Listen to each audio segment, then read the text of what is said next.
Special guest. She reached out to me. I'm so glad that she did. She is a finalist for Miss Africa USA. Her name is Ropa NyaKutya. NyaKutya. She told me how to say that, and I still got it wrong. But Ropa NyaKutya is here. She is, again, a finalist in the Miss Africa USA competition. And you are in Southeast Missouri to look for community service projects, you said? Yes, that is right. I recently moved to Cape. That was about 8 months ago. Oh, and welcome. It's become a home for me. Mm-hmm. And I'm just kind of getting involved with the community in exploring, what they have to offer. Because Cape Girardeau is so beautiful. I mean, it really Many is. people don't know about it. Mm-hmm. So my goal is to elevate Cape Girardeau in that way, and at the same time still get the mission statement done. Yeah. Yeah. So what is your mission statement, and where did you come from? So I am originally from Zimbabwe. I was born and raised in Southern Africa, and then I moved to the United States 3 years ago, actually, to do my chemistry bachelor's at Missouri Southern State University. Mm-hmm. And then now I am in Cape working at St. Francis, and I enjoy it. Yeah. And I work in Bath and Body Works too. And my mission statement since... Well, you sure smell good, I can tell you that. Thank you. You're welcome. It's always a priority. Yes, it is. And yeah, like you said, I smell good. That one of those is my advocating object. I advocate for girls to be confident without how they look, how they feel, and I feel that's a way, like a catalyst for them to be able to complete their goals and get stuff done. Things that people tell them, you cannot do this because you're just a girl. So if you have that confidence from surrounding women, from surrounding communities, I just feel like that definitely boosts it for that. I love that. And I know when you talked to me on the phone setting up the interview, we were talking about hygiene and stuff like that, because young people kind of get lazy about that, especially in the grunge era. Don't even get me started. Yeah. But they've got to be presented, with good hygiene. You don't have to be plastic and completely made up, because you're gorgeous just the way you are, and Thank you look like you're wearing very little makeup. Yeah. And so it's like, women need to understand that you can be naturally beauty, but you need to present yourself. Exactly. And you don't have to meet certain standards for you to, present yourself. That's why I think I was excited to do the Miss Africa USA pageant, which they've been running for 20 years now. This is I had no idea. It's like the biggest celebration this year, 20th anniversary. And for me, when I saw the previous queen, she went to Miss Universe last year. She was Miss Universe Eritrea, and I felt that the way she represented herself, she did not take away any of her modesty, she did not take away any of her values, and she still went out there to present what it meant to be as a woman in your natural state too. So that for me was like, I can do this. Like, I have an opportunity to do something. I have a platform, so why not? Yeah. Yeah. Yeah, I think the Boys and Girls Club here, Matt McDonald, if you're listening, and he probably is, that's a great place to start. I love that place, yeah. Yeah, and there are so many groups, not only the Girl Scout. I mean, I'm sure your brain has thought of everything. You're in chemistry, you're smarter than I am. But why did you decide to go the platform or the pageant route? I think for me, most of it came from confidence. When I moved here, I did experience some things when I was living up in Joplin that kind of shook my self-esteem. And I was in a position where I was like, I cannot let what happened to me determine that. And then this pageant platform, I always grew up always wondering, like, oh, on TV, oh, they have Miss Universe, they have Miss World, and it's in America. Like, oh, will I ever get a chance to? Before it came, internationally. And I was like, okay, I might as well just try it and show the girls out there that most people know my story. So when they see me now, it's like, oh, she got over this and now she's on a pageant. Like, she's doing it and she's killing it. So that's... Do you mind me asking what you went through? Oh, yeah, definitely. So it was about 2 years ago, actually. In Joplin. And I had a mistaken identity situation with one of my best friends where they thought we were someone they were chasing, I guess. And that for me was the first time I'd ever, I never had cops interact with me in America. Right. And you hear all about it on the radio, on the TV, everywhere. And you're like, well, I don't want to be in that situation. And that night I found myself in that situation, handcuffs and everything. That's an experience you don't want to feel. And especially being far away from family, it just feels lonely to go through that. And I remember it affected a lot my studying, my GPA, my confidence in just speaking to people. And I had just won homecoming queen before that for college, which was like also a new experience. So when that happened, it was like, oh, I went through this win.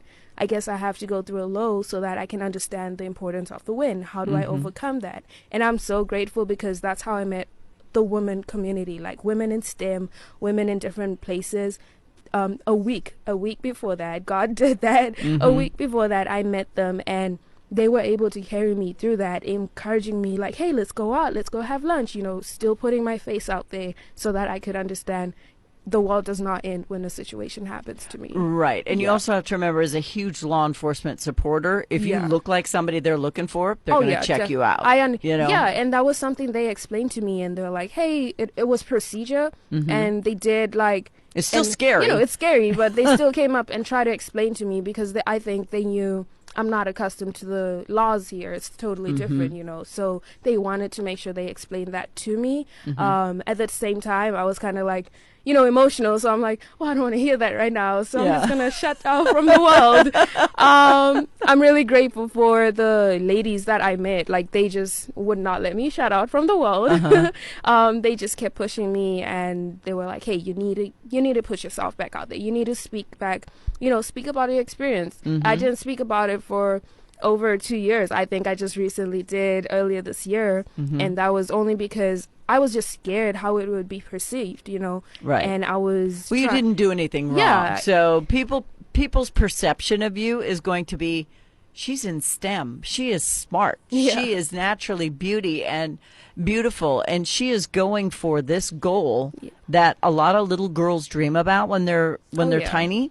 But they never do because they don't think they're good enough. Exactly. Now, I was trailer trash as a kid for a very long time. I'm born on the wrong side of the tracks, if you know what I mean. Yeah. And I just decided one day that if a door flew open, I was going to run through it. And your door opened. It did, repeatedly. Oh, but what I didn't do wrong is wait for it to close and then wonder what if. What if? And you're doing that. Yeah. So I'm glad that you are running through these doors. Oh, this is you. good. Yes. Congrats to that. Thank you. So where does the competition happen that you're headed to? So the competition will be happening in Maryland, D.C. It'll be in September, but we do have an online segment which will happen during the summer, and hence why we reach out to the community so much, just so we can get that going.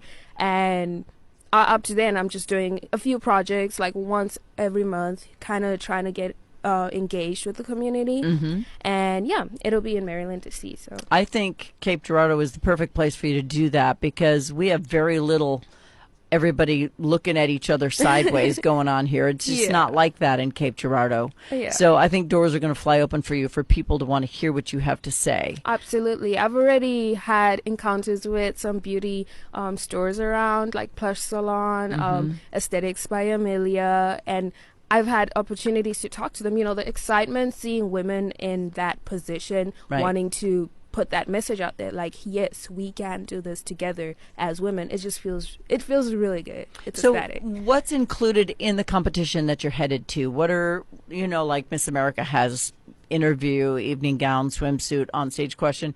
What do you have to do at the Miss Africa pageant? So it's kind of the same. We have the online segment, which will be first. It's the African couture. I have my cousin. She is a designer in Texas, and she will be making the dress for that. And we kind of make a video within where you stay, or you be creative, showcasing the beauty of your dress and the place that you are.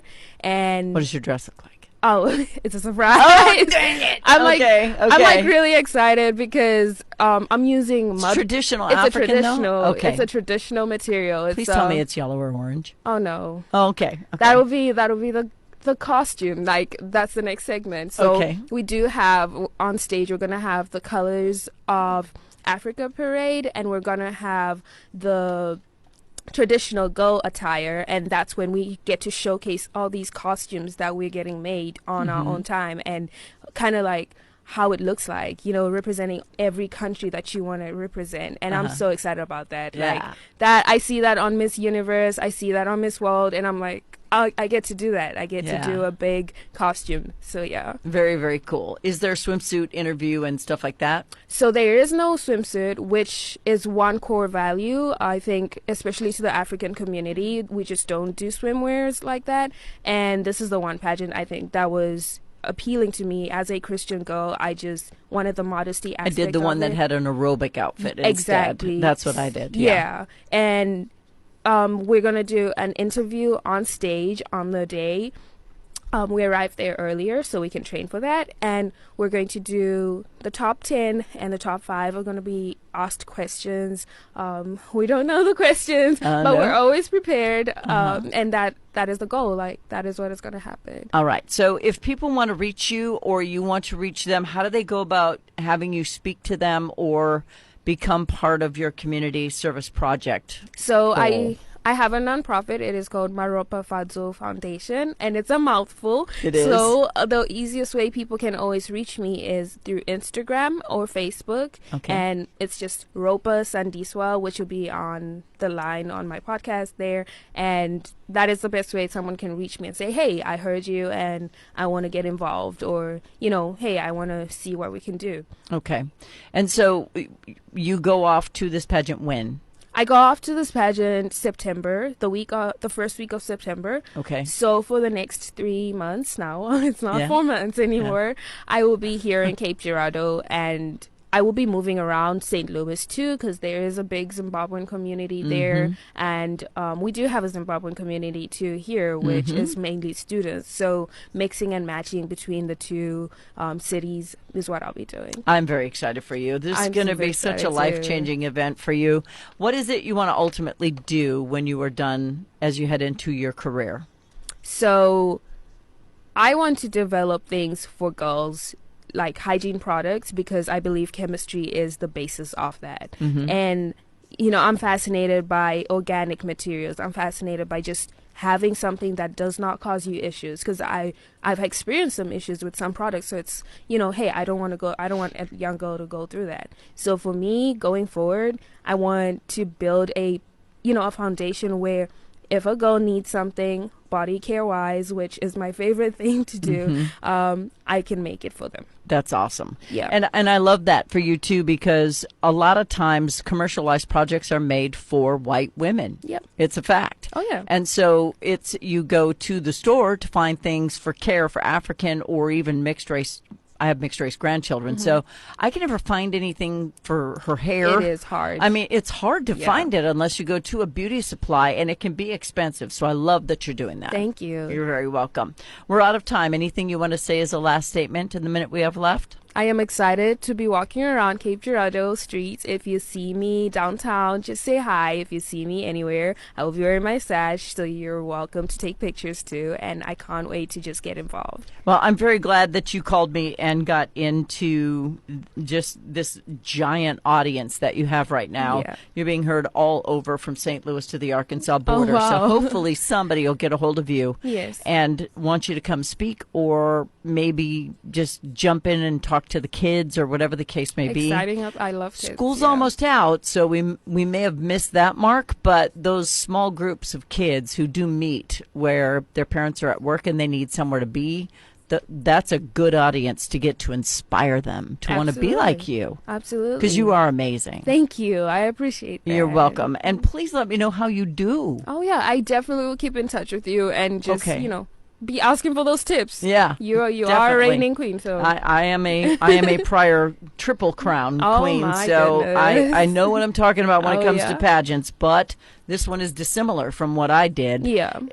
But just as important. So I just really hope your dreams come true. Her name is Ropa NyaKutya. Yes, she is a finalist in the Miss Africa USA, and she is serving the community of Cape Girardeau as she heads off to the official competition in the Maryland, D.C. area in September. Best of luck to you, Ropa. Thank you so much, Fawn. You're very welcome. Gosh, I'm so lucky I come upon these cool people and I get to talk to them.